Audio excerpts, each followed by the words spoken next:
"Look, Lena." Jamie whispered, his knife carving delicate wings into the wooden hawk. Outside their cabin window, sunset painted the prairie gold. "When Dad gets home tomorrow, we'll all go to the creek. I'll teach you to fish with a bow like he taught me." He pressed the unfinished carving into her small palm, rough edges cutting slightly into her skin. "This hawk will watch over you until then. It's almost done." They never made it to the creek. That night brought pounding hooves, splintering wood, and the metallic smell of blood.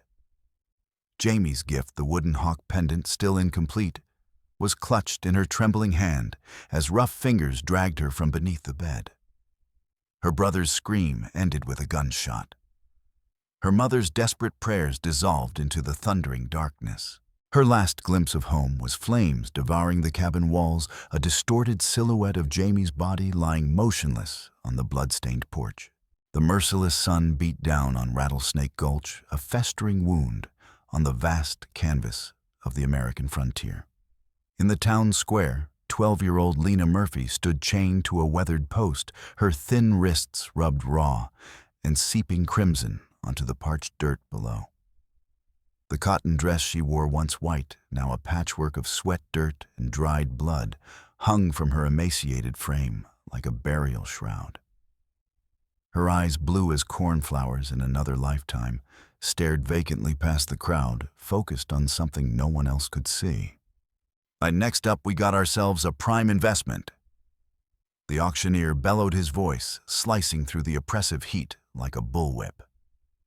He yanked Lena's chin, up his yellowed fingernails digging into her skin. "Bit scrawny now, but she'll fatten up with proper feeding, good for housework, mending, and whatever else might suit your fancy." He winked, the unspoken suggestion hanging in the air like carrion. The crowd laughed, a sound like bones breaking against stone. Men spat tobacco juice into the dust at her feet, their eyes calculating her worth like livestock. Women whispered behind lace fans, some with distaste, others with grim satisfaction at seeing someone lower than themselves. Children pointed openly, alternating between fascination and cruel mimicry of her vacant stare. $7, called a prosperous-looking man in a black coat, not bothering to stand. $8, countered another voice from the back. $10, shouted a red-faced man whose whiskey breath reached her even from yards away. During the years since her capture, Lena had learned silence was the only shield available to her. Words were luxuries afforded to the free, and freedom had become a distant memory, fragile as smoke, impossible to grasp. The crowd's attention suddenly shifted as a tall figure on horseback appeared at the edge of the square. Whispers rippled outward. Tahoma, the Comanche warrior, sat astride a magnificent painted horse, his face a mask of weathered stone. A jagged scar, white against copper skin, ran from his left eye to his jawline like lightning frozen in flesh. Eagle feathers adorned his raven hair, and intricate patterns decorated his buckskin shirt, symbols of authority among his decimated people. 3 winters past, his tribe had been butchered when cavalry mistook them for hostiles. Only a handful survived the slaughter. "Injuns come to trade those furs," someone muttered. "Best keep your scalps attached. Filthy savages should know their place." Another voice added, though noticeably quieter and out of Tahoma's earshot. The warrior dismounted, a bundle of prime furs slung over one broad shoulder.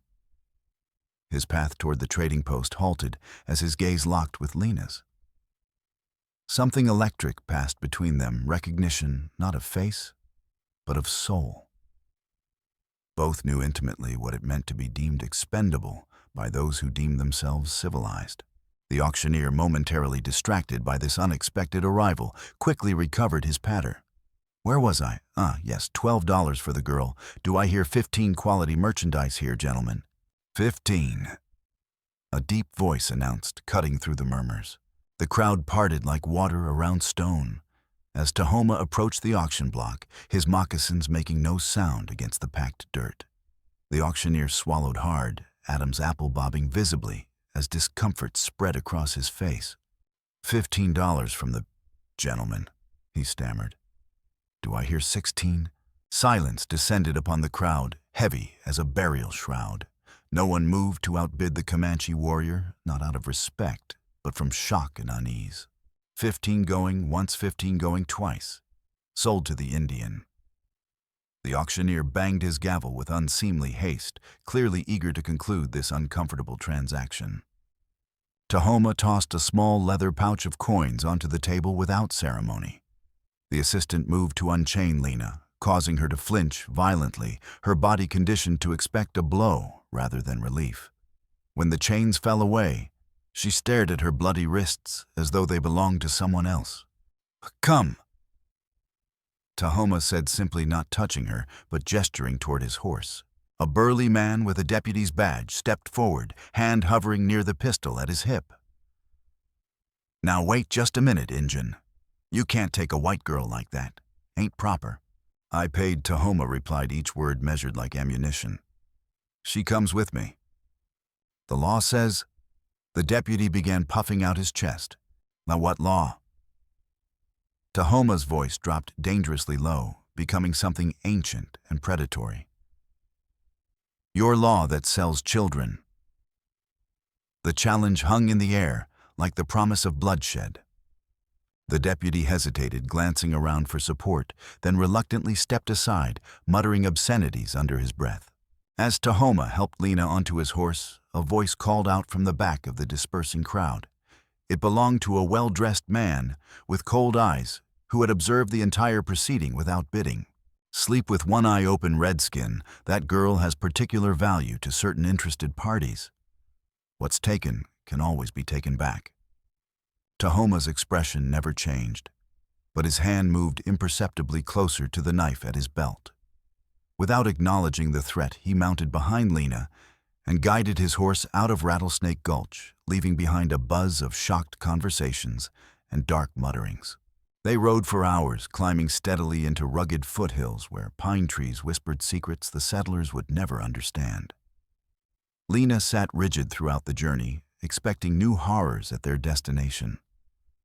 Hope was a luxury she discarded alongside her childhood. Twilight painted the sky in bruised purples when they reached a hidden valley nestled between protective cliffs. 3 teepees stood in a semicircle around a central fire pit, with horses grazing peacefully nearby. Children paused in their play to stare at the newcomer. Women grinding corn between stones straightened their expressions, guarded but not hostile. An elderly woman approached as Tahoma helped Lena dismount on legs weak from disuse and fear. "Who is this child?" she asked in Comanche, her face a map of ancient wisdom etched in deep lines and weathered skin. "A prisoner I freed," Tahoma replied, then switched to English for Lena's benefit. "This is Nuna. She will help you." Lena's eyes remained fixed on the ground, her muscles tensed for the inevitable punishment that always followed moments of apparent kindness. She had learned this lesson through pain. Gentleness was merely the prelude to new suffering. Inside a teepee illuminated by dancing firelight, Nuna washed Lena's wounds with herb-infused water, her gnarled hands gentle but efficient. She provided clean deerskin clothing and soft moccasins, then combed the tangles from Lena's matted hair with patient strokes. Throughout these ministrations, Lena flinched at every touch, watching Nuna's hands for the first sign of cruelty. When Nuna offered a wooden bowl of fragrant stew and freshly baked fry bread, Lena stared at it as if it might transform into a snake before her eyes. "Hungao," Nuna encouraged, her voice like autumn leaves rustling. "Food is not a trick here." Slowly, Lena reached for the bread, half expecting to have it snatched away as punishment for her presumption. When no retribution came, she took a small bite. The simple taste of warm bread, something she hadn't experienced in over a year, brought unexpected tears spilling down her hollow cheeks. Outside by the central fire, Tahoma conferred with Makia, his blood brother, and the only other surviving warrior from his original band. Makia's face bore a parallel scar to Tahoma's, a signature of the massacre they had survived together. "The town will come for her." Makia predicted feeding sticks into the flames. His voice carried the sharp edge of cynicism that had kept him alive when others perished. White men don't abandon what they believe is theirs, especially not to us. He gestured toward the teepee where Lena ate. You should have left her. One white child cannot be worth risking our entire band. Could you have walked past her? Tahoma challenged his dark eyes, reflecting the dancing firelight. Makya's laugh held no humor, only the bitterness of a man who had seen too much suffering to believe in mercy. I wouldn't have entered that devil's town in the first place. The spirits of our murdered brothers would weep to see you spending our hunting money on a white child. The spirits of our brothers would weep harder to see what we've become if we start measuring the value of children's lives by their skin. Tahoma countered, his voice quiet but unyielding. We protect our own. She isn't our own, Makya insisted, gesturing emphatically. She is now, Tahoma said with finality. 3 days passed in tense vigilance. Lena moved like a phantom through the camp, flinching at sudden movements, working frantically whenever given the slightest task, scrubbing pots until her fingers bled, mending garments with desperate precision, gathering twice the firewood requested. She worked as if her very existence depended on proving her usefulness. Still, she did not speak. On the 4th day, a scout named Swift Arrow returned with alarming news. Riders from Town 6, maybe more, searching the southern valleys. They speak your name, Tahoma, and ask about a white girl. That evening, as darkness closed around the camp, Lena vigorously scrubbed cooking implements with sand, her raw fingers working mechanically despite their pain.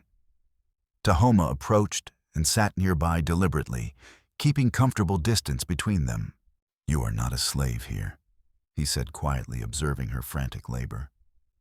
Lena's hands stilled momentarily, but she didn't look up. What is your name? He asked, not for the first time since bringing her to the camp.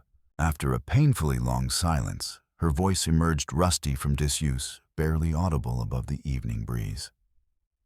Lena. Tahoma nodded, acknowledging this breakthrough without ceremony.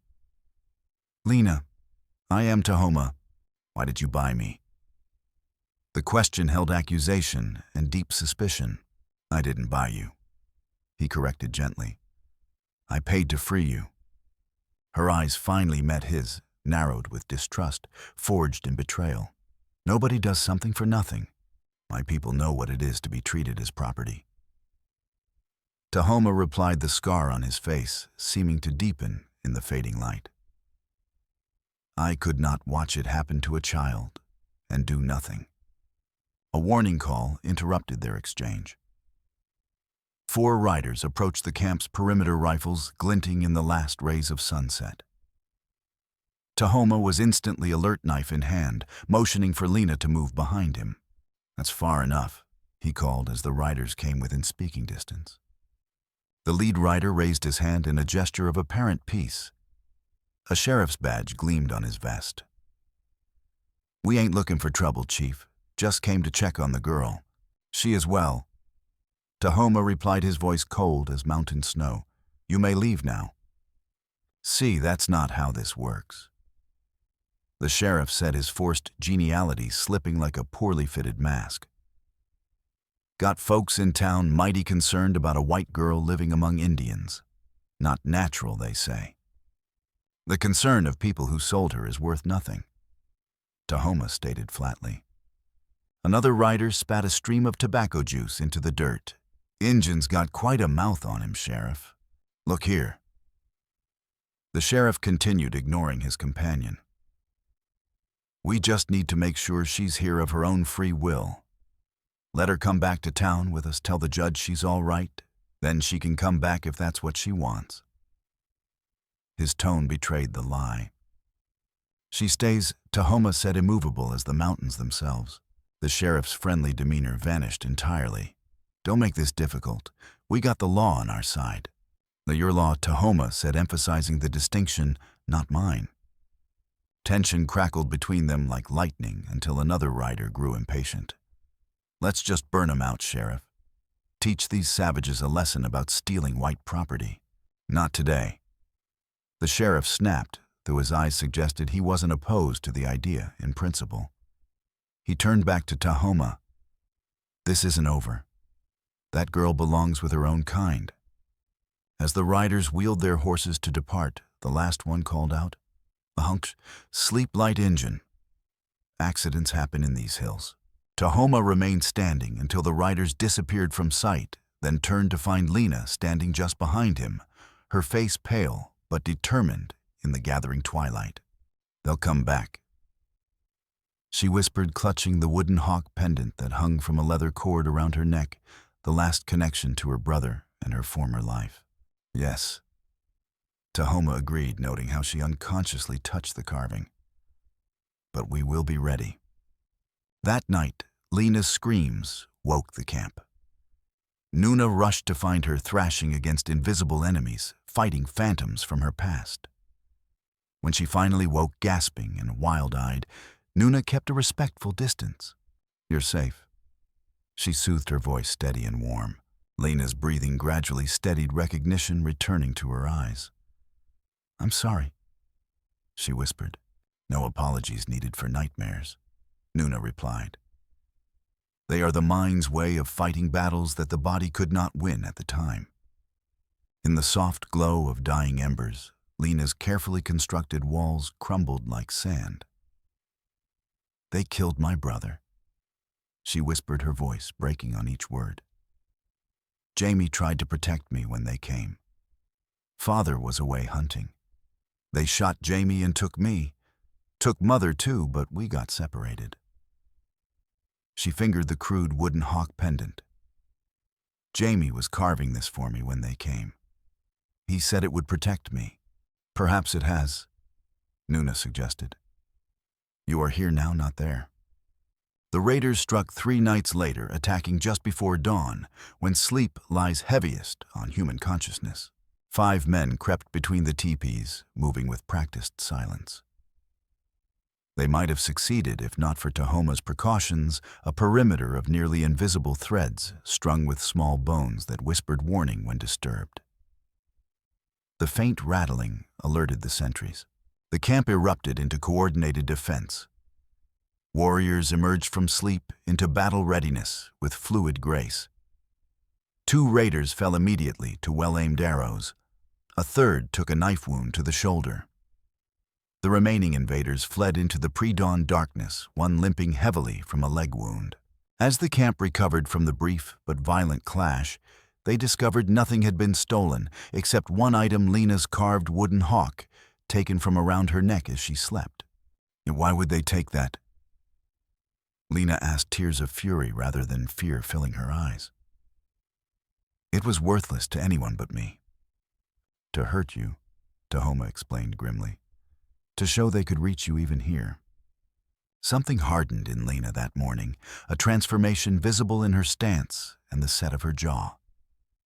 "Teach me to fight," she demanded of Tahoma. "I won't be helpless again." Tahoma studied her for a long moment, seeing past the frail body to the warrior spirit awakening within. Then he nodded. "We begin now." The following weeks brought increasing pressure from Rattlesnake Gulch. Rumors spread that Tahoma had kidnapped Lena, that she was being held against her will, subjected to heathen rituals and unspeakable treatment. A local preacher gave fiery sermons about rescuing the innocent lamb from the savage wolves. Hunting parties ventured closer to the camp, forcing Tahoma's people to abandon their comfortable valley for a more defensible rocky outcrop higher in the mountains. Throughout this forced migration, Lena trained relentlessly. She learned to move silently through forest and across rock, to track game and human prey alike, to use a knife both for survival and for combat. The bow proved challenging for her small frame, but Tahoma crafted a smaller version that she practiced with until her fingers bled, wrapped them in strips of buckskin, and practiced more. "You are stubborn," Tahoma observed one evening after she had spent hours perfecting her aim despite exhaustion. "I have to be," she replied, her voice stronger now, a hint of the woman she might become evident in her determined gaze. "They took everything from me. I won't let them take anything more." Life settled into an uneasy rhythm until a late summer afternoon when sentries brought a haggard woman to Tahoma for questioning. She had been found wandering near their hunting grounds, apparently searching for the camp. "Please," the woman begged, her voice hoarse from thirst and desperation. "I'm searching for my daughter. She was taken by slavers over a year ago. A girl of 12 when I lost her fair hair, blue eyes." Lena emerged from a teepee at the commotion, then froze. "Mother," the reunion was both joyful and painful. Mara Murphy collapsed into her daughter's arms, both sobbing uncontrollably. When the initial shock subsided, Mara revealed her own harrowing tale sold to a mining camp 300 miles away. She had endured brutal conditions before escaping during a cholera outbreak that killed half the camp. She had been searching for Lena ever since, following rumors and whispers across the territory. "I thought you were dead," Lena whispered, clutching her mother as though afraid she might disappear. "I nearly was many times." Mara admitted her once pretty face, now weathered by hardship and grief. She turned to Tahoma, gratitude shining through exhaustion. "Thank you for saving my daughter when I could not." That evening, as the camp celebrated the reunion with a feast of venison and wild berries, Mara shared information that changed everything. "The man who led the raid on our homestead, the one who took us both, he's still operating in these parts. Name's Caleb Stanton. Pretends to be a legitimate businessman in town, but everyone knows his real trade." "How many other children has he taken?" Tahoma asked, his voice dangerously soft. "Too many," Mara replied grimly. "He specializes in youngsters, says they're easier to break." She glanced meaningfully at Lena. "I've heard he's particularly angry about losing this one. Keeps saying she's his personal property." "I'm nobody's property," Lena declared, her voice steady and transformed from the broken whisper of weeks earlier. Later that night, when most of the camp slept, Mara confided more to Tahoma, beside the dying embers of the central fire. "I haven't told Lena everything," she whispered, ensuring her daughter couldn't overhear from the nearby teepee. "Stanton has convinced half the town that she's actually his niece, that I kidnapped her as an infant, that her father was murdered by Comanche raiders." "Why such elaborate lies?" Tahoma asked, brow furrowing. Mara's voice dropped even lower. "Because he's already taken money for her from a wealthy pervert back east who collects young brides. The man paid half in advance, several $1,000s. Stanton promised delivery within the month." Her hands trembled with suppressed rage. "And he's coming. I overheard his men planning a major raid to rescue Lena and kill all of you. They want to make an example." When Tahoma demanded, "Soon," Mara replied, fear edging her words. "Very soon. And there's something else, something I recognized but couldn't place until today." She hesitated, conflict evident in her expression. "Speak," Tahoma urged. "One of your warriors, Makya. I've seen him before at Stanton's compound, before I was sent to the mining camp." Tahoma's expression hardened to granite. "You're certain?" "Yes," Mara whispered. "He was talking with Stanton. They seemed familiar with each other." Before Tahoma could respond, a sentry's warning cry split the night. Moments later, flaming arrows streaked through the darkness, igniting the nearest teepee in a matter of seconds. They had only moments to prepare before hell descended upon the camp. The attack began with fire arrows arcing through midnight darkness, igniting 2 teepees instantly. Chaos erupted as more flaming projectiles rained down, illuminating the night in deadly beauty. "Get to the caves," Tahoma shouted as warriors rushed to defensive positions. Lena guided her mother toward the escape route. They had prepared a narrow path leading to hidden caves higher up the mountain. They were halfway there when a child's scream froze Lena in her tracks. Looking back, she saw 6-year-old little Feather trapped in a burning teepee flames, devouring the entrance. "Go," she shouted to her mother, already turning back. "Lena, no," Mara cried, reaching for her daughter. I'll be right behind you," Lena promised, already running toward the inferno. She plunged through the burning entrance, wrapping a blanket around her face against the choking smoke. Inside, she found little Feather curled in the corner, paralyzed with terror. "Come on!" She coughed, grabbing the boy. As she turned to escape, a burning support pole crashed down, blocking their path. Heat seared her skin as smoke filled her lungs. Desperation mounting, she searched for another way out. Outside, Tahoma heard their cries. Without hesitation, he charged toward the burning teepee, diving through flames to reach them. He slashed the teepee's rear wall with his knife, creating an escape route. "Here," he called through the smoke. He pushed Lena and little Feather through the opening first. But as he followed, a burning beam collapsed across his leg with a sickening crack. Tahoma's scream of agony cut through the night's chaos. Warriors rushed to pull him clear, but the damage was severe. His lower leg shattered, bone protruding through flesh. While Nuna tended to Tahoma's catastrophic injury, Makia led the defense against attackers closing in from all sides.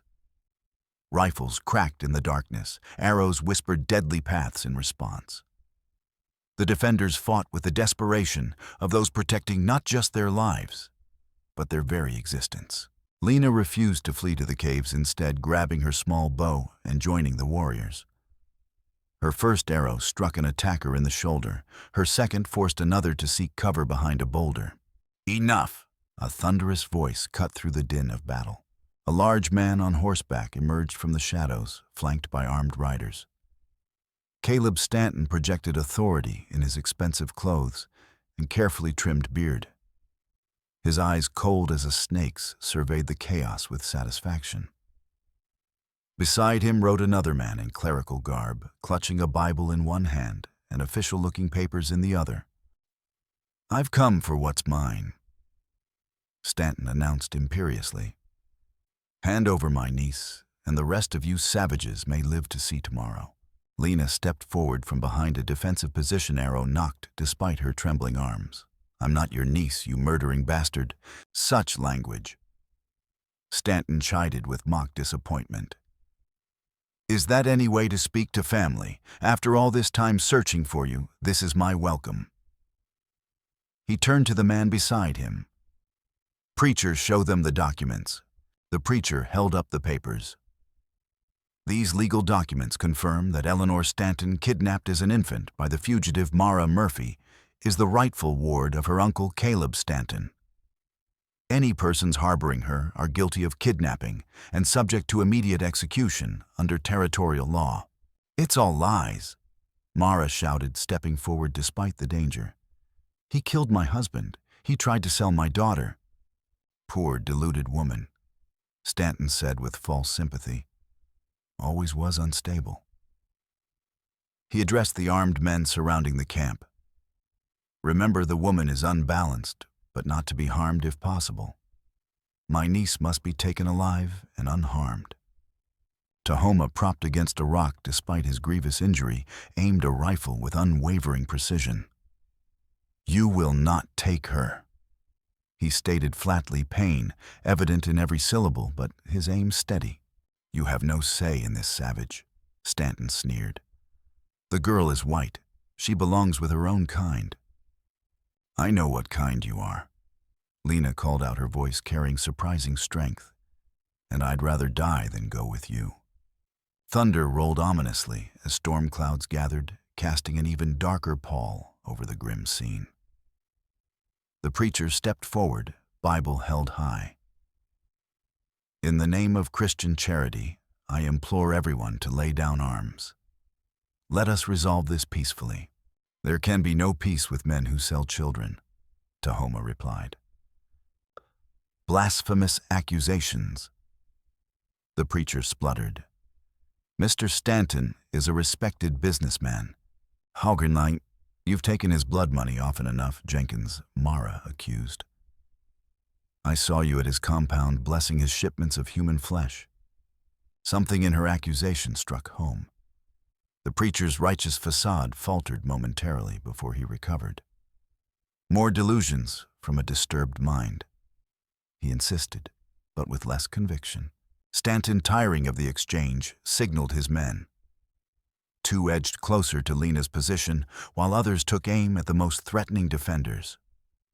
Lena saw the movement and loosed her arrow, striking one man in the leg.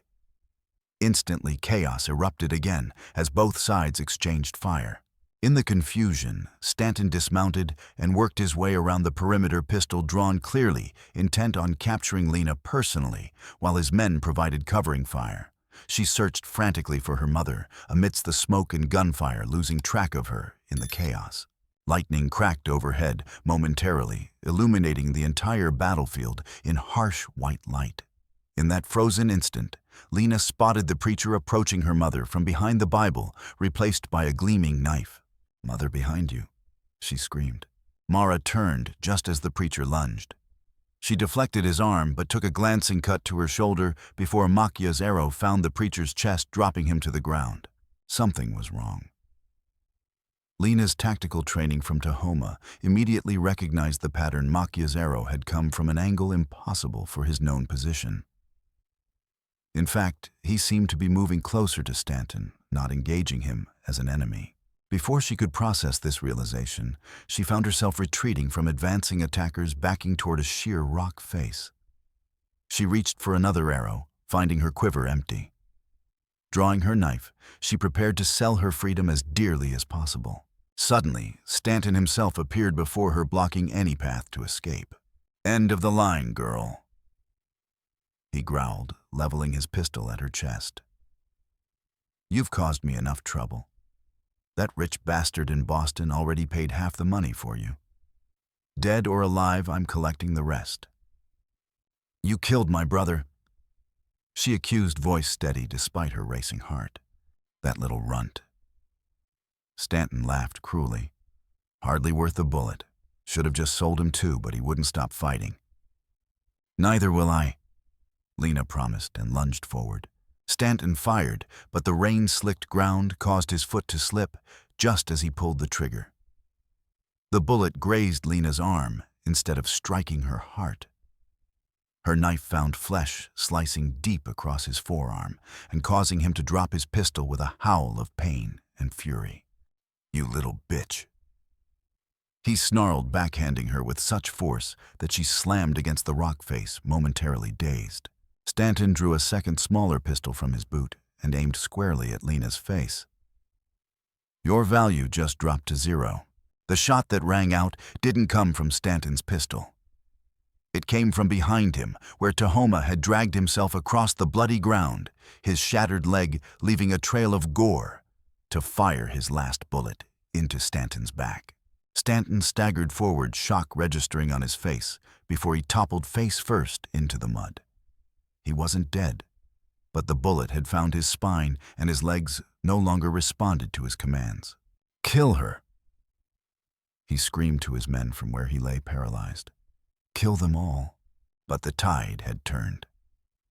The defenders, fighting with the desperation of those protecting their homes and families, had gradually gained advantage.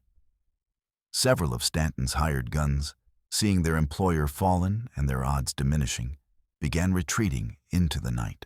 In a final desperate act, Stanton managed to wrap his fingers around his dropped pistol.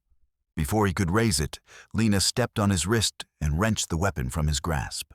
"You won't hurt anyone else," she said, aiming the pistol at his head. Stanton glared up at her with pure hatred. "Do it then. Pull the trigger. Become a killer like me." Lena's finger tightened on the trigger, years of suffering and rage demanding release in this ultimate act of retribution. Her hand trembled slightly. "Lena," Tahoma called weakly from where he lay bleeding. "Your spirit is strong. Don't let him poison it." For a long, tense moment, no one moved. The only sounds were the pattering of rain, the moans of the wounded, and Stanton's labored breathing. Then deliberately, Lena lowered the pistol. "You're not worth it," she told Stanton. "You'll face justice, but not from my hand." As the last of the attackers fled or surrendered, Makia emerged from the shadows, his bow drawn, aimed not at Stanton's men, but at Lena herself. "Step away from him," Makia commanded, his voice cold and unfamiliar. "Makia, Lena asked in confusion. What are you doing? Something I should have done the day Tahoma brought you here, he replied. Stanton pays well, and our people need more than honor to survive. Then you betrayed us, Tahoma said from where he lay, comprehension dawning in his eyes. You told them when to attack, how to find us. Makya's laugh was bitter. I've been keeping us alive. While you played the noble warrior, I made sure we had enough to eat enough medicine. His face contorted with emotion. I watched my children die after the massacre, not from bullets, but from starvation, because proud fools like you wouldn't accept the new reality. So you sold others' children instead? Mara asked, clutching her wounded shoulder. Nah, I did what was necessary, Makya insisted. Now step away from Stanton, girl. He still has use for you. No, Lena said quietly, raising the pistol again, this time aimed at Makya. You won't shoot me, he said confidently. Tahoma taught you better than that. Yes, he did. Lena agreed. In a lightning-fast motion, she shifted her aim and fired not at Makya, but at the rock face above him. The bullet struck a precarious boulder, dislodging it. Makya looked up just as the massive stone came crashing down, pinning him to the ground with a sickening crunch. The sound of approaching horses interrupted the grim tableau. Everyone tensed, expecting reinforcements for Stanton's men. Instead, Sheriff Mills appeared leading a small party, including the town doctor and several armed townspeople. We come in peace, the sheriff announced, hands raised as weapons instantly turned in his direction. Word reached town about what was happening. Since when do you care what happens to Indians? One of the defenders challenged bitterly. Since we found this, the doctor replied, stepping forward to reveal documents from his satchel, detailed ledgers of Stanton's slaving operation, complete with lists of children sold, prices paid, and the names of wealthy buyers back east. These were hidden in Preacher Jenkins's church. Apparently he kept the books for the whole operation. And you knew nothing of this? Tahoma asked through gritted teeth, pain evident in every syllable. Not nothing, the sheriff admitted uncomfortably. There were rumors, but Stanton owned half the town, including the judge. Anyone who spoke against him had a way of disappearing. The doctor moved toward Tahoma, medical bag in hand. That leg needs proper attention if you want to keep it. Over the next hours, an uneasy truce developed as the doctor treated Tahoma and the other injured defenders. Sheriff Mills organized the surviving attackers into a chain gang, Stanton among them, bound for the county seat, where federal authorities, beyond his influence, would be waiting. Makya, severely injured but alive, would face tribal justice for his betrayal once his wounds were treated. As dawn broke over the devastated camp, casting pale light over the destruction, Mara approached the sheriff with a question that had been gnawing at her. My son's carved hawk pendant. It was taken from Lena during a raid. Do you know anything about it? The sheriff's expression softened slightly. Found it in Stanton's vest pocket when we were securing the prisoners. Man kept it like some kind of trophy. He reached into his own pocket and produced the crude wooden carving, one wing still unfinished, just as Jamie had left it before his murder. Figured it must be important to someone. When Lena received the recovered hawk, she clutched it to her chest, tears flowing freely for the first time since her ordeal began. Not tears of sorrow, but of release. The small wooden figure now represented not just her lost brother, but a connection to who she had been before the world broke apart around her. Recovery was slow and painful for the entire community. Tahoma's leg healed imperfectly, despite the doctor's best efforts. He would walk with a pronounced limp for the rest of his life. The camp relocated to a more hospitable valley, with unexpected help from some townspeople who seemed genuinely remorseful about their previous indifference to Stanton's activities. Lena spent hours beside Tahoma during his recovery, learning everything he could teach, even while confined to his sickbed. Tribal history, spiritual practices, strategy, and the intricate balance between justice and revenge. In turn, she helped him adjust to his new limitations, never offering pity, but instead practical solutions and unwavering respect. During this time, Tahoma shared with her a sacred Comanche ritual, the spirit journey. Under the full moon, he mixed sacred herbs and painted protective symbols on her forehead with red ochre. "The hawk watches over you," he explained, indicating her wooden pendant. "But you must learn to see through its eyes, to soar above danger and discover your true path." The ceremony lasted through the night, Lena sitting motionless in meditation as Tahoma's rhythmic drumming guided her consciousness toward something larger than herself. Near dawn, she gasped, suddenly her eyes flying open. "I saw it," she whispered, voice filled with wonder. "My purpose." Tahoma nodded solemnly. "The spirits have spoken. You carry a heavy burden now." Later, Lena and her mother faced their own difficult decision, whether to return to what remained of their homestead or stay with the people who had become their protectors and family.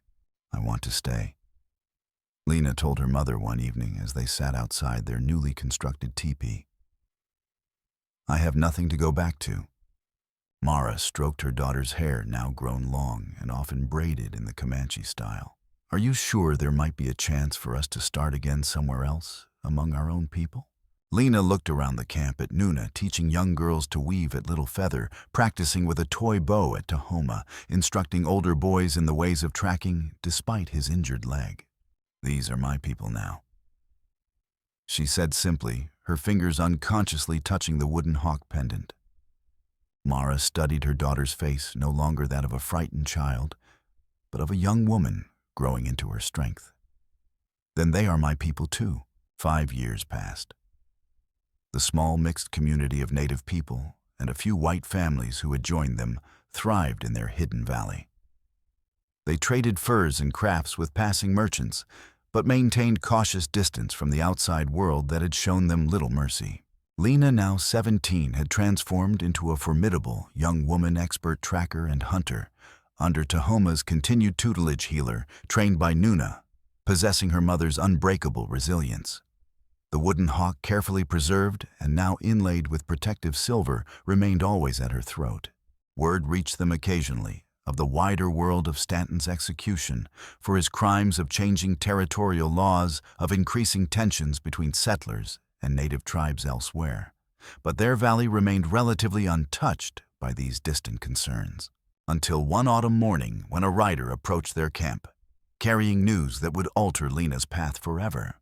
The messenger was a young half-Cherokee scout who occasionally brought them supplies and information from settlements to the east. "There's a new slaver gang operating south of here," he reported grimly, taking children from both settler homesteads and native camps. "Word is they're picking up where Stanton left off, using the same routes, the same contacts." That evening, around the council, fire-heated debate erupted over what, if anything, they should do with this information. "It's not our fight," argued one of the older warriors, his face bearing scars from the night of Stanton's attack.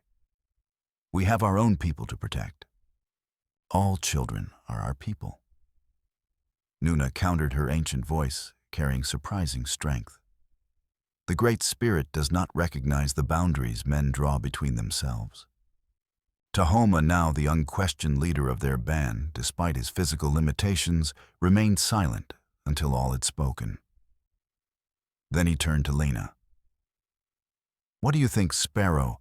The nickname had emerged years earlier when Tahoma observed that she moved through the forest, quiet as a sparrow until it's time to sing. It had stuck, becoming her identity within the tribe. Lena Sparrow stared into the flames, memories darkening her eyes like storm clouds. If someone had stood against Stanton sooner, how many children would have been spared? How many brothers not shot dead? How many mothers not separated from their daughters? She looked up, meeting Tahoma's gaze with fierce determination. "We must do something. It's dangerous." Mara cautioned, though there was pride rather than fear in her voice. She knew her daughter too well to think she could be dissuaded. "I'll go," Sparrow announced. "I'll find out where they're operating, how many there are, their routes and hideouts." "Not alone," Tahoma declared firmly. "No," she agreed, her hand unconsciously touching the hawk pendant. "Not alone." 2 days later, Sparrow rode out with 3 warriors loyal to Tahoma. They carried minimal supplies, traveling light and fast toward the southern territories where the slavers had been reported. Tahoma, limited by his leg, but still formidable, remained to protect the camp with the other warriors. What began as a reconnaissance mission evolved into something far greater. Over the next 3 years, Sparrow became a ghost story, whispered around campfires throughout the territory. The mysterious young woman who appeared from nowhere to liberate captives and disappear again with the slavers' human cargo, leaving only dead or bound slavers behind. She developed a distinctive method, her arrows always marked with hawk feathers, her raids preceded by a distinctive owl call that came to signal hope to captives and terror to their captors. The wooden hawk pendant from her brother became her symbol, replicas of it, left as calling cards after each successful liberation. She returned to the valley, periodically delivering rescued children to safety or recovering from wounds before heading out again with whoever would accompany her.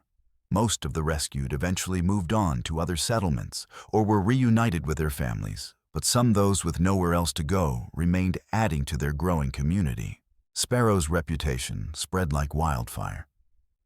Bounty hunters came looking for her, drawn by the increasingly substantial rewards offered by those whose profitable human trafficking she disrupted. None succeeded. Many never returned from the wilderness at all. On her 21st birthday, Sparrow returned to the valley after a particularly long absence. She was leaner, harder, her eyes holding shadows that hadn't been there before. A new scar ran along her jawline, an echo of Tahoma's own. Around her belt hung the wooden hawk, now reinforced with metal to preserve it, alongside a distinctive knife, with a bone handle, a gift from Tahoma years earlier. "You're home," Mara said, embracing her daughter tightly, feeling new scars through the buckskin shirt. "Or for now." Sparrow replied, her smile genuine, but tinged with something darker, the weight of all she had seen and done in the shadows. That night, as they ate around the fire, Sparrow revealed the reason for her return.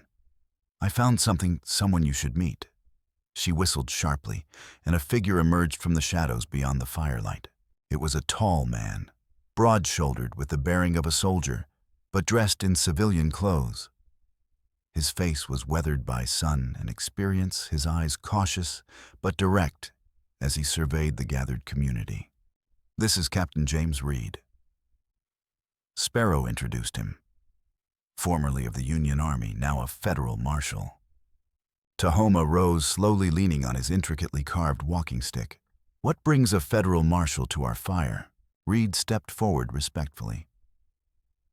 "I've been tracking the slave trade across 3 territories for 2 years. Kept hearing stories about a woman they call the Sparrow who was doing my job better than I could." He nodded toward Lena. "Figured instead of competing, we might work together." Suspicion rippled through the gathering. Trust for government officials, especially those with military backgrounds, ran scarce among people who had suffered so much at their hands. The federal government is finally taking action against the slave trade. Reed continued, seemingly understanding their skepticism. "New laws, new resources. But we need people who know the territory, the operations, who the victims will trust." "Why should we believe you?" challenged a warrior who had ridden with Sparrow on several missions. Reed reached slowly into his coat, producing a folded paper which he handed to Tahoma. "This might help." Tahoma unfolded it, studying it in the firelight, before passing it to Nuna, who could read English better than he could. "It's a full pardon," Nuna announced, "for Lena Murphy, also known as Sparrow, for any actions taken in the liberation of captives from illegal slave traders, signed by the territorial governor and a federal judge. I didn't ask for a pardon, Sparrow said coldly. I've done nothing that needs pardoning. I know, Reed agreed.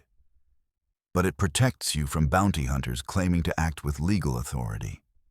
And it's just the beginning. He addressed the entire gathering now. The government is offering official status to those willing to help end the slave trade. Badges, authority, resources. You want to deputize us? One of the warriors asked incredulously. Some of you, yes. Those willing. Reed's gaze returned to Sparrow. Especially you. Tahoma's expression remained skeptical. Why would we trust the same government that has broken every promise made to native peoples? You shouldn't, Reed acknowledged bluntly. But this isn't about trust, it's about practicality. Together we can accomplish what neither can do alone. You know these territories better than any marshal ever could. And I can offer protection that no outlaw camp, no matter how well hidden, can provide.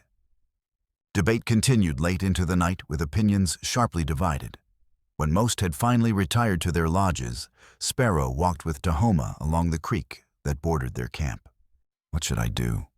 She asked the man who had become a father to her in all but blood. Tahoma was silent for several steps before responding. When I bought your freedom that day, I never imagined what you would become. His voice carried no judgment, only wonder. The path of a warrior is never easy, but the hardest part is knowing which battles to fight and how. This isn't what you would choose, she observed. My choices brought my people near extinction, he said with unexpected bitterness. Perhaps yours will lead somewhere better. He stopped walking, turning to face her directly. The world is changing, Sparrow. Those who cannot adapt will perish. Perhaps this man Reed offers a way to fight that does not end in more graves. And if it's a trap, Tahoma's smile was grim. Then you spring it on your terms, not theirs. Morning brought decision. Sparrow, along with 2 warriors skilled in tracking, would accompany Reed back to Fort Gibson, where they would receive official authorization to pursue slavers throughout the territory. The rest of their community would remain in the valley, continuing their quiet existence while serving as a safe haven for rescued captives. Before departing, Sparrow sought out Nuna, who had been notably silent during the previous night's discussions. You think I'm making a mistake? Sparrow said not a question, but a statement. The old woman's face creased with a gentle smile. I think you are following your path, as you must. The Great Spirit does not make mistakes in the journey each soul must travel. Will I see this valley again? It was a child's question born from the part of Sparrow that remained the frightened girl Tahoma had rescued years ago. That, Nuna replied, pressing a small leather pouch containing sacred herbs and protective tokens into Sparrow's hand. Depends on what you become out there. The journey to Fort Gibson took nearly 2 weeks, during which Sparrow assessed Reed more thoroughly. She found him to be honest in purpose, if not always in words committed to ending the slave trade, but politically astute enough to navigate the complex motivations of his superiors. He had fought for the Union, lost a brother at Antietam, and afterward found himself unable to return to civilian life. The Marshal Service had given him purpose again. Why this fight? She asked him one night as they camped beside a shallow river. Of all the battles you could choose, why the slave trade? Reed stared into the fire for a long moment before answering. My mother was Cherokee, walked the Trail of Tears as a child. My father was a white settler who fell in love with her, married her despite everyone's disapproval. His jaw tightened. During the war, while I was fighting raiders, took my sister and her 2 children, sold them somewhere south. I've never found them. For the first time, Sparrow felt a genuine connection with this man. That's why you believed the stories about me. You wanted them to be true. I needed them to be true, he corrected. I needed to know someone was fighting back even if I couldn't. Fort Gibson proved both better and worse than Sparrow had feared.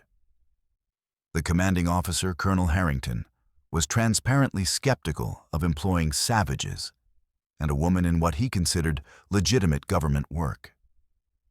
But higher authority had mandated his cooperation, and Reed proved skillful at managing the colonel's reluctant compliance. Within a month, Sparrow and her companions had official if limited authority to pursue slavers across territorial lines. They received provisions, ammunition, and occasionally military backup when needed. In return, they were expected to operate within increasingly defined legal boundaries and report their activities regularly. It was a difficult adjustment. The formalities and regulations chafed against Sparrow's instincts. More than once she was tempted to abandon the arrangement and return to her independent operations. What prevented her was the undeniable effectiveness of their new approach. With Reed's authority opening doors previously closed to her and her knowledge guiding operations previously impossible for him, they began systematically dismantling slaver networks across 3 territories. Their reputation spread. Children whispered hopefully about the Sparrow and her hawks coming to free them.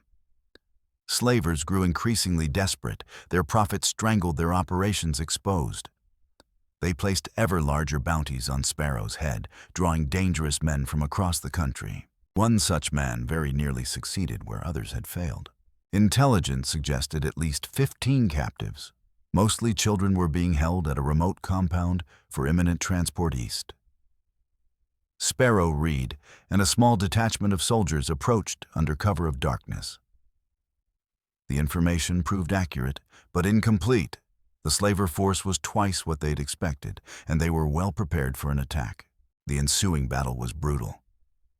Reed took a bullet in the shoulder early in the fighting.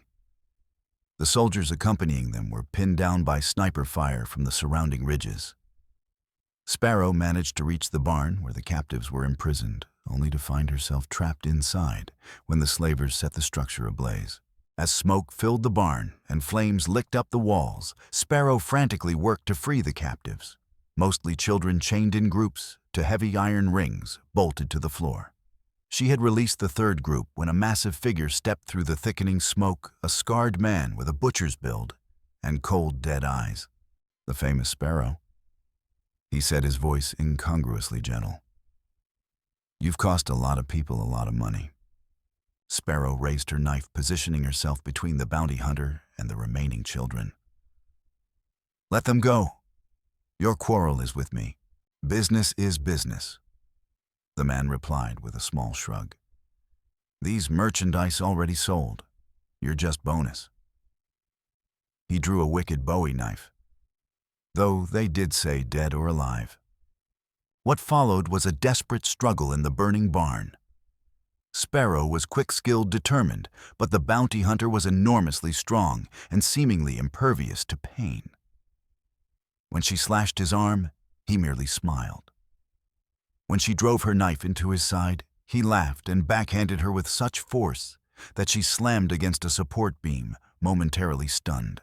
As he closed in for the kill, a shot rang out.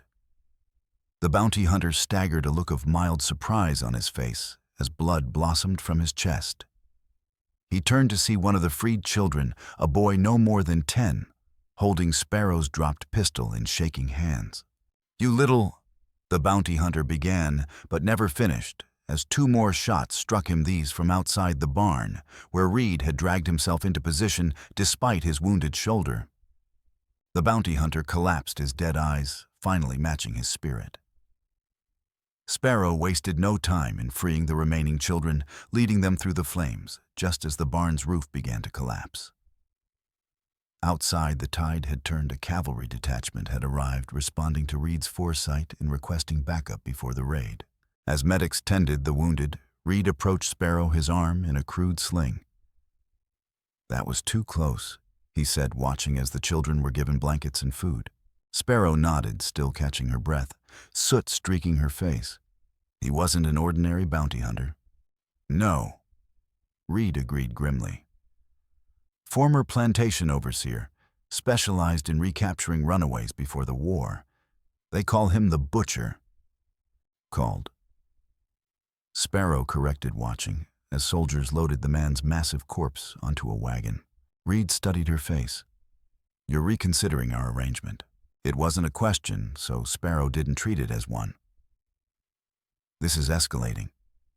They're sending more dangerous men, putting more innocents at risk. Perhaps I was more effective as a ghost. Or perhaps, Reed countered, they're desperate because we're winning. Before she could respond, one of the rescued children, the boy who had shot the Butcher, approached tentatively. He couldn't have been more than 10, with intelligent eyes that had seen far too much for his years. Are you really her? The boy asked in a small voice. The Sparrow. Sparrow knelt to his level, softening her expression. I am. What's your name? Thomas, he replied. My sister told me you'd come. The others didn't believe her, but she knew. His eyes filled with tears. She died last month. Fever. Sparrow felt the familiar weight of failure, all those not reached in time, not saved, despite her best efforts. I'm sorry about your sister, Thomas. What was her name? On Hope, the boy said simply. The name struck Sparrow like a physical blow. She looked around at the rescued children being tended to, at Reed, organizing the prisoners for transport, at her companions, checking their weapons, and preparing for the journey back to the fort. In that moment, something crystallized within her. An understanding that had been forming gradually over years of fighting. She wasn't just battling individual slavers or rescuing individual captives. She was part of a larger war against despair itself, against the forces that would crush the Thomases and Hopes of the world under boot heels of cruelty and indifference. Turning back to Reed, she straightened her shoulders. We continue. But we need to change our approach. Over the next 2 years, Sparrow transformed from a lone avenger into something more enduring. The architect of a network that spread across territories comprising former victims, sympathetic settlers, native allies, and increasingly legitimate law enforcement officers committed to ending the trade in human misery. She returned to the valley periodically, bringing news supplies, and occasionally new residents' children with nowhere else to go, or adults whose skills could benefit the community. Tahoma, his hair now streaked with gray, but his spirit undiminished, watched her evolution with quiet pride. You have found your path, he told her during one such visit. It is a hard one, but worthy. I learned from the best, she replied, helping him repair the roof of his lodge despite his protests that his leg, not his arms, was the problem. The network grew, evolving beyond a mere anti-slavery force into a lifeline for the vulnerable throughout the territories, orphans, widows, the displaced and dispossessed of all races. Where official law failed or was corrupt, Sparrow's people quietly intervened. Where honest lawmen struggled against overwhelming odds, they found unexpected allies. Word reached them eventually of Stanton's old operation, the wealthy Eastern customers, who had purchased children for unspeakable purposes. With Reed's connections and Sparrow's determination, they began systematically exposing these predators, many of whom were prominent citizens who had believed themselves untouchable. It was dangerous work. Powerful men with political connections fought back using both legal and illegal means. Assassins were sent. Judges were bribed. Newspapers printed lies, casting Sparrow and her allies as troublemakers or criminals. But something unexpected happened during a raid on a particularly notorious slaver camp. While freeing captives, Sparrow discovered a hidden ledger, revealing a name that froze her blood. Reed's commanding officer, Colonel Harrington, had financial ties to the slave trade. More disturbing still, several entries suggested Reed himself had once received payments from Stanton years earlier. When confronted privately, Reed's face drained of color. It's not what it looks like, he insisted. I was infiltrating Stanton's operation before the war. Deep cover. You took his money, Sparrow accused, knife in hand, to maintain my cover. Reed's eyes pleaded for understanding. I funneled every cent into helping victims escape. Check the dates against slave disappearances. They align perfectly. Why keep this secret from me of all people? Reed's shoulders slumped. Because I failed. My sister and her children were taken while I was playing both sides. I couldn't save them without blowing my cover and endangering dozens of others I was helping. His voice broke. I've carried that guilt every day since. One of Sparrow's warriors, who had overheard from outside the tent, stepped in. He speaks truth, Sparrow. I've suspected his past for months and investigated myself. The missing slaves during those periods, they didn't vanish. They were directed to safe houses by someone inside Stanton's operation. Sparrow's knife remained steady. And Harrington, that's different, Reed admitted. He's been taking bribes for years to look the other way. That's why he resisted our partnership so strongly. He knew you might eventually uncover his connection. This revelation shook the foundation of everything they'd built. If Harrington discovered, they knew their official protection would evaporate instantly. Possibly their lives as well. We need to move carefully, Reed urged. Harrington has powerful friends. No. Sparrow decided, sheathing her knife. We end this now. I'm tired of shadows and half measures. What followed was their most audacious operation. Rather than directly confronting Harrington, they orchestrated an elaborate sting operation. Reed fed the colonel false information about a major slave shipment, while Sparrow's network contacted every newspaper within 200 miles, along with federal officials from Washington. When Harrington arrived to collect his bribe and ensure the shipment passed unmolested, he found not slaves, but reporters, federal marshals, and a mountain of evidence, including his own incriminating letters. The scandal rocked the territory. Harrington's arrest led to dozens more unraveling corruption networks that had protected the slave trade for decades.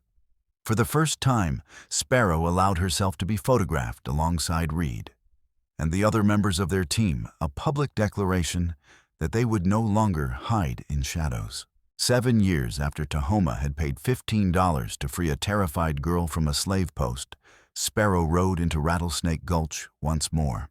The town had changed, grown larger, somewhat more respectable, though still rough around the edges. Few recognized the confident woman on horseback as the emaciated child who had once stood trembling in the town square.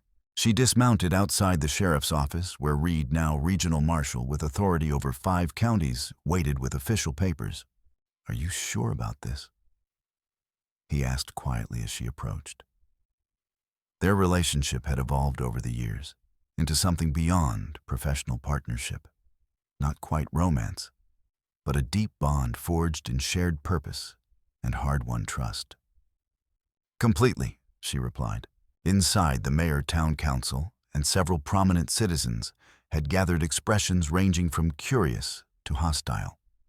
On a desk lay the final documents awaiting signatures papers that would formally incorporate the Valley Settlement as an officially recognized town with legal protections for all its residents, regardless of race. The mayor, a corpulent man with obvious reservations, frowned at Sparrow. "We still have concerns about establishing formal recognition for a mixed settlement. There are questions of jurisdiction governance. Those questions have been answered." Reed interrupted firmly, tapping the documents. "By territorial law and federal statute.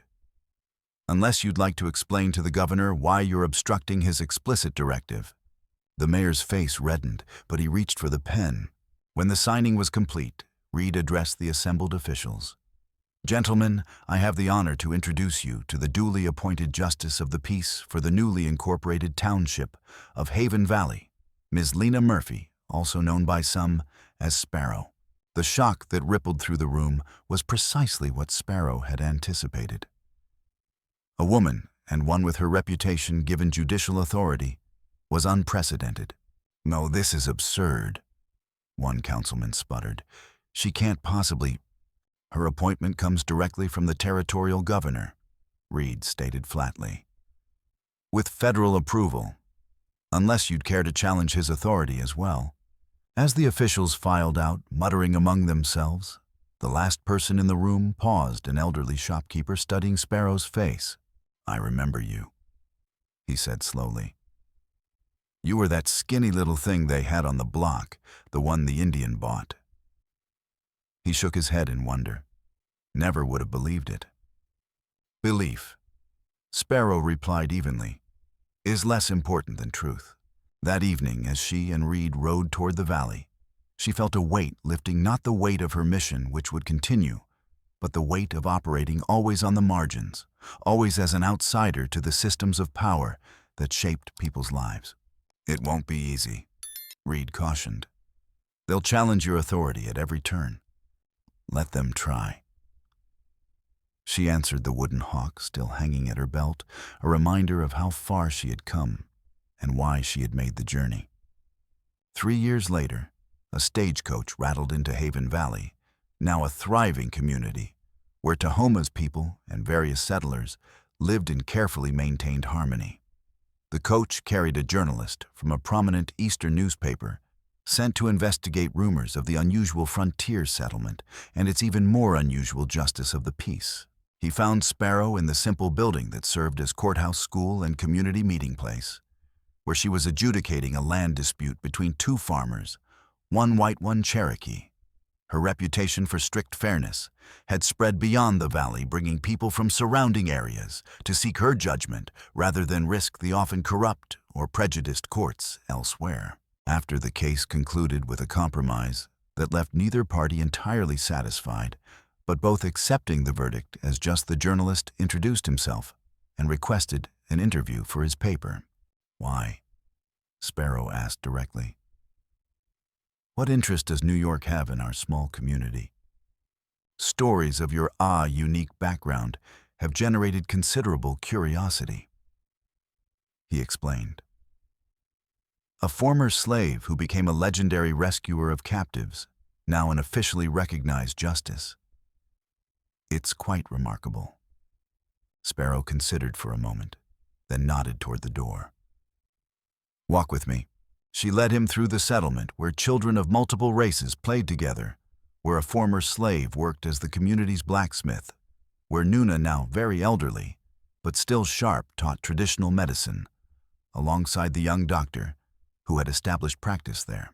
At the edge of town stood a simple memorial stones arranged in a circle, with names carved upon them, some in English, some in Comanche, some in Cherokee. The names of those lost to slavers, to disease, to the countless hardships of frontier life. "You want a story?" Sparrow said quietly. "But the real story isn't about me. It's about all of us, what we lost, what we found, what we built."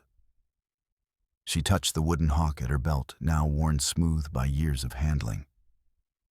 "It's about a Comanche warrior who spent $15 to free a child he didn't know, when he could have bought supplies his people desperately needed instead.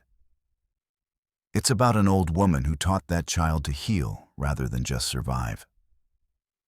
It's about a mother who walked 500 miles searching for her daughter, never losing hope." The journalist was scribbling furiously, captivated despite himself. "And you? What do you want the world to know about you?" Sparrow looked out over the valley at the community that had risen from the ashes of so many broken lives. The sun cast long shadows across the land, painting the world in gold and amber, harsh, but beautiful like the truth itself. "Tell them this," she said finally. "There was once a girl who stood in chains, believing her spirit broken beyond repair. That girl died, but from her ashes rose someone stronger, not because she was special, but because others believed she could be more than her scars. Tell them that no chain, no matter how strong, can bind the human spirit forever.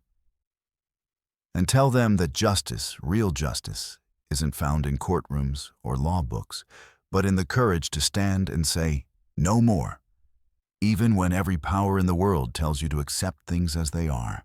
As the journalist departed the next day, he looked back to see Sparrow mounted on horseback alongside Reed and several younger riders wearing the distinctive badges of their network.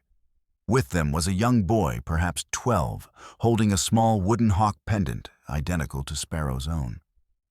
It was Thomas, the child who had saved her in the burning barn years earlier, now apprenticed to her cause. They rode out toward the horizon, toward reports of new troubles near the border, and their work continuing despite all they had already accomplished.